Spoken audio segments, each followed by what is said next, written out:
Breaking news. Breaking news. Breaking news. Azerbaïdjan. L'offre des pays riches est rejetée par les pays africains lors de la COP29. Merci de rester sur CNN. Breaking news. Breaking news. Au terme des 2 jours de négociations, la COP29, organisée par l'Azerbaïdjan, a officiellement fait l'objet de prolongations ce week-end sans trouver de compromis. C'est une véritable honte. Nous sommes très en colère.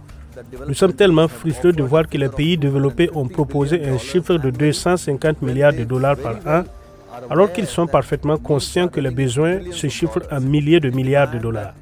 La demande des pays en développement s'élève à 1,3 trillion de dollars par an et les gens souffrent sur le terrain, mais les pays développés ont proposé une somme aussi dérisoire. Le budget annuel de 250 milliards de dollars à atteindre d'ici 2035 est nettement inférieur à la demande des pays en développement. Il sollicite des pays riches de dépenser entre 500 et 1300 milliards de dollars par an afin de les soutenir dans leur transition vers les énergies fossiles et leur adaptation face au changement climatique. Il est crucial pour nous de ne pas prendre de retard sur les textes de Dubaï concernant l'élimination progressive des combustibles fossiles.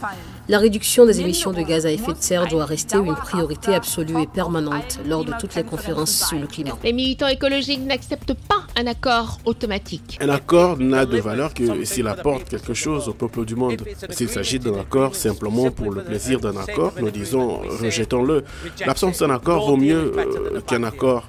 Un mauvais accord est mortel pour les gens et la planète. En attendant un accord, la somme de 250 milliards représentera 2,5 fois l'engagement annuel de 100 milliards de dollars par an. Cette somme est principalement provenant de l'argent public, mais les pays riches souhaitent augmenter à l'avenir la contribution du secteur non public. Si le montant annoncé sera augmenté, il reste à déterminer. Merci d'être sur CNN, la télévision autrement. Les programmes se poursuivent. Retrouvez toute l'actualité afro-mondiale en ligne et en multidiffusion sur CNN, C-Web Info et plateformes digitales, Facebook, YouTube, Instagram et en simultané sur Radio Voltage 2.